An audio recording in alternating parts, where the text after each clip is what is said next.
السلام علیکم ورحمۃ اللہ وبرکاتہ۔ آپ کا استقبال ہے اسلامک بک ٹیچنگ چینل میں۔ دیکھیے آج کے اس ایپیسوڈ میں بسم اللہ الرحمن الرحیم۔ اسأل اللہ الکریم رب العرش العظیم ان یتولاک فی الدنیا والآخرہ وأن يجعلك مباركا أينما كنت وأن يجعلك ممن إذا أعطي شكر وإذا ابتلي صبر وإذا أذنب استغفر فإن هؤلاء الثلاثة عنوان السعادة۔ ترجمہ دیکھ لیں کہ میں اللہ رب العزت جو کہ کریم ہے اس سے سوال کرتا ہوں، رب العرش العظیم جو عرش عظیم کا رب ہے، ان یتولاک فی الدنیا والآخرہ، آپ کو دنیا اور آخرت میں آپ کی حفاظت فرمائے، وان یجعلک مبارکا اینما کنت، اور آپ کو مبارک بنائے آپ جہاں کہیں ہوں، وان یجعلک ممن اذا اعطی شکر، اور آپ کو ان لوگوں میں شامل کرے کہ جب اسے عطا کیا جاتا ہے تو وہ شکر ادا کرتے ہیں، وَإِذَا ابْتُلِيَ صَبَرَ، اور جب اس کو آزمائش میں ڈالا جاتا ہے تو اس پر صبر کرتے ہیں، وَإِذَا أَذْنَبَ، اور جب وہ گناہ کرتا ہے، استغفر، تو وہ اللہ سے مغفرت طلب کرتے ہیں، فَإِنَّ هَؤُلَاءِ الثَّلَاثَةِ، اور یہ جو تین چیزیں ہیں عنوان السعادہ، یہ سعادت کی کنجی ہے۔ اعلم ارشدک اللہ لطاعتہ، اللہ آپ کو اپنی اطاعت نصیب کرے۔ جان لیجئے ان الحنیفیت یعنی ملت ابراہیم علیہ السلام۔ حنیفیت کیا ہے؟ ملت ابراہیم علیہ السلام، حنیفیت کہتے ہیں ملت ابراہیم علیہ السلام، حضرت ابراہیم علیہ السلام کے طریقے، اس کو حنیفیت کہتے ہیں۔ حنیفیت یہ ہے ان تعبد اللہ وحدہ مخلصا لہ الدین، کہ آپ اللہ کی عبادت کریں، خالص ایک اللہ کی عبادت کریں اس کے دین کو خالص کرتے ہوئے، وَبِذَلِكَ امر اللہ جمیع الناس، اور اسی کا اللہ نے تمام لوگوں کو حکم دیا ہے، وَخَلَقَهُمْ لَهَا، اور لوگوں کو اسی کے لیے پیدا کیا، کما قال تعالی، جیسا کہ اللہ تبارک و تعالی کا ارشاد ہے، وَمَا خَلَقْتُ الْجِنَّ وَالْإِنسَ إِلَّا لِيَعْبُدُونَ، اور ہم نے انسان اور جنات کو عبادت کے لیے پیدا کیا ہے۔ ہم نے انسان اور جنات کو پیدا نہیں کیا ہے مگر یہ کہ وہ عبادت کریں۔ فَإِذَا عَرَفْتَ، جب آپ نے یہ جان لیا، ان اللہ خلقک لعبادتہ،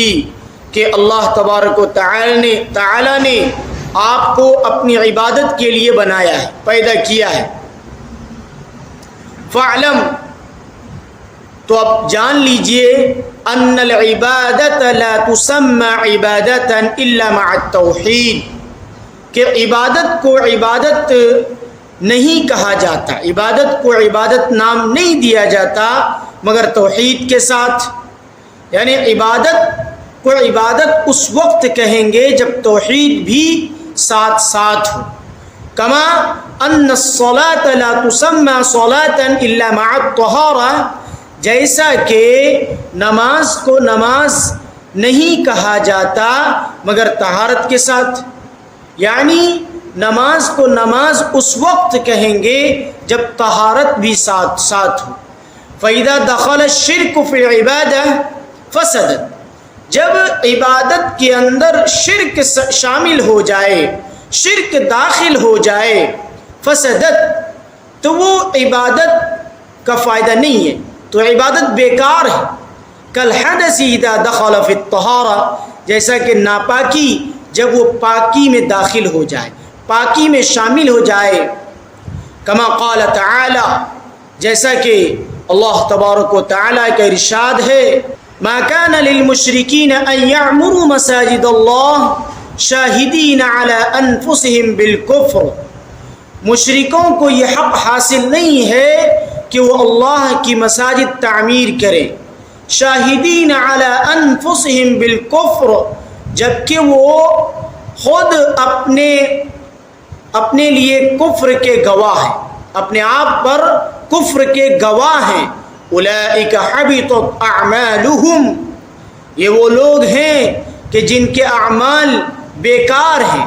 اکارت ہو گئے۔ وفی النار ہم خالدون، اور جہنم میں وہ ہمیشہ ہمیش رہیں گے۔ فَإِذَا عَرَفْتَ،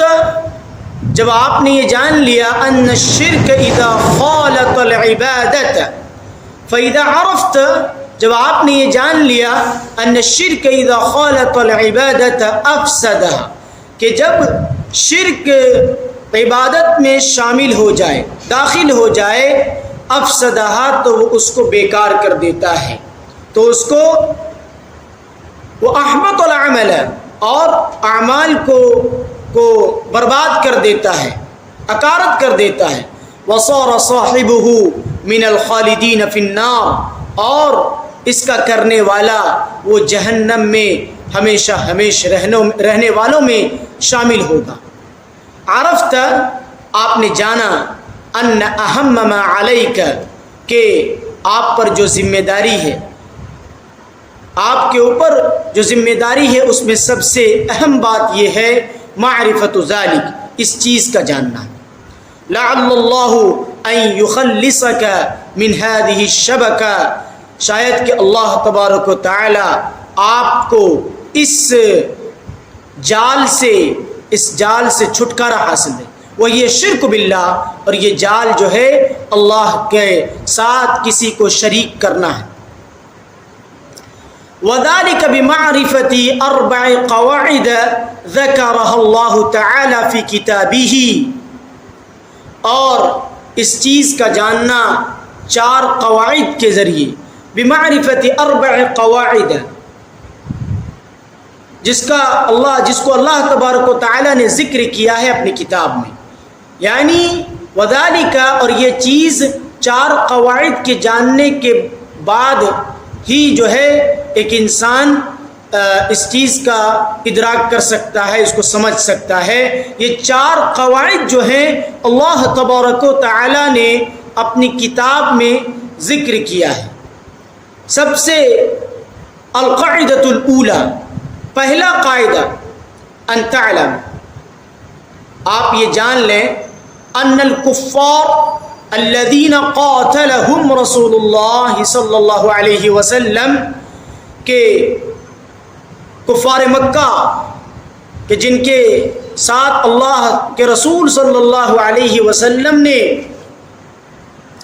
جنگ کیا، مقرون ان اللہ هو الخالق الرازق، وہ اس بات کا اقرار کرتے تھے کہ اللہ تبارک و تعالی ہی خالق ہے، رازق ہے، اللہ ہی پیدا کرنے والا ہے، اللہ ہی رزق دینے والا ہے، المحیی الممیت، اللہ ہی زندگی دینے والا اور موت دینے والا ہے، المدبر لجمیع الامور، اور تمام امور کی جو ہے تدبیر کرنے والا ہے۔ ولم يدخلهم ذلك في الاسلام، لیکن اللہ کے رسول صلی اللہ علیہ وسلم، لیکن اس چیز نے، یعنی اس بات کی گواہی نے، اس بات کی اقرار نے ان کو اسلام میں داخل نہیں کیا۔ والدلیل قولہ تعالی، اور اس پر باری تعالی کا یہ ارشاد دلیل ہے، قل من یرزقکم من السماء والارض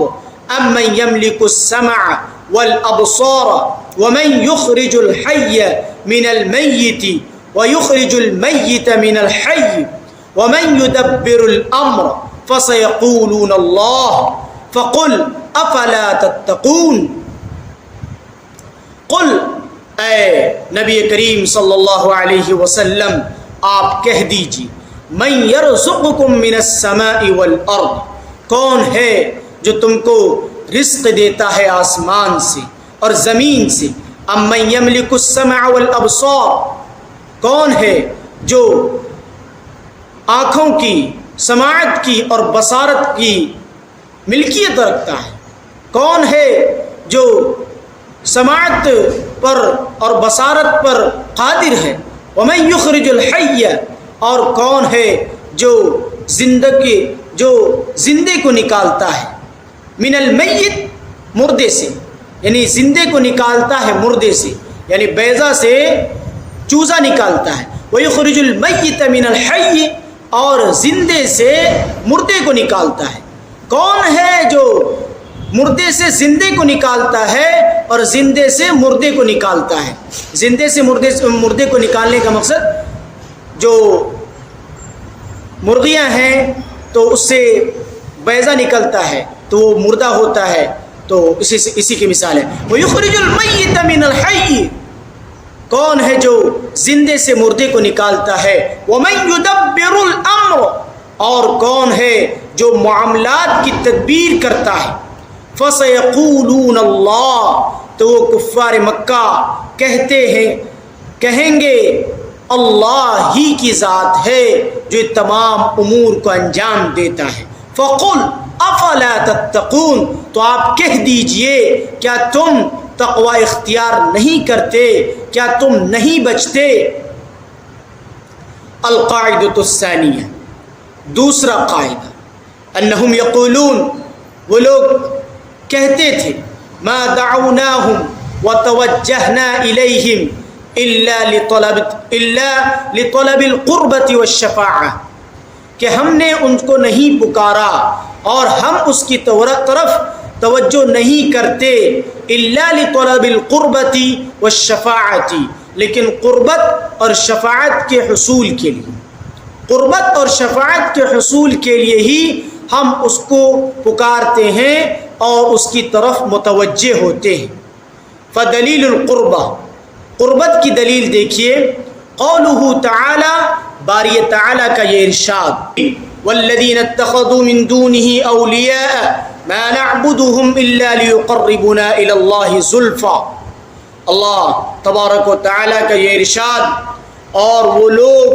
جنہوں نے اللہ کو چھوڑ کر دوست بنا رکھے ہیں، ما نعبدهم الا لیقربونا الی اللہ زلفی، ہم اس کی عبادت اس لیے کرتے ہیں تاکہ وہ ہمیں اللہ کے قریب کر دے۔ ان اللہ یحکم بینہم فیما ہم فیہ یختلفون، بے شک اللہ تبارک و تعالی ان کے درمیان ان معاملات میں جس میں وہ اختلاف کرتے ہیں فیصلہ فرما دے گا۔ ان اللہ لا یہدی من هو کاذب کفار، اللہ تبارک و تعالی ہدایت نہیں دیتا ہے اس کو جو جھوٹا اور ناشکرا ہے۔ ودلیل الشفاعہ، اور شفاعت کی دلیل، قولہ تعالی، باری تعالی کا یہ ارشاد، وَيَعْبُدُونَ مِن دُونِ اللَّهِ مَا لَا يَضُرُّهُمْ وَلَا يَنْفَعُهُمْ، اور وہ لوگ اللہ کو چھوڑ کر جس کی عبادت کرتے تھے، لا يَضُرُّهُمْ، جو نہ ان کو کوئی نقصان پہنچاتا، ولا ينفعهم، اور نہ اس کو کوئی نفع پہنچاتا۔ وَيَقُولُونَ هَؤُلَاءِ شُفَعَاؤُنَا عِندَ اللَّهِ، اور وہ لوگ کہتے تھے کہ یہ سب جو ہے ہمارے لیے اللہ کے پاس ہمارے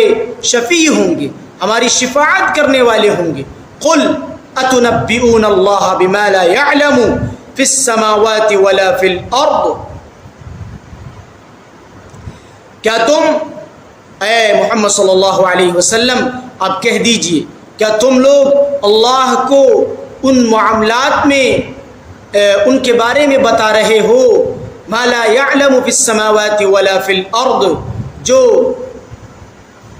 آسمان اور زمین میں جو کچھ ہے اس کا علم نہیں رکھتا؟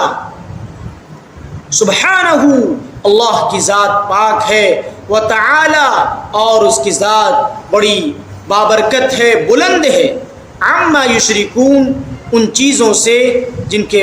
جن کے بارے میں وہ شرک کرتے ہیں۔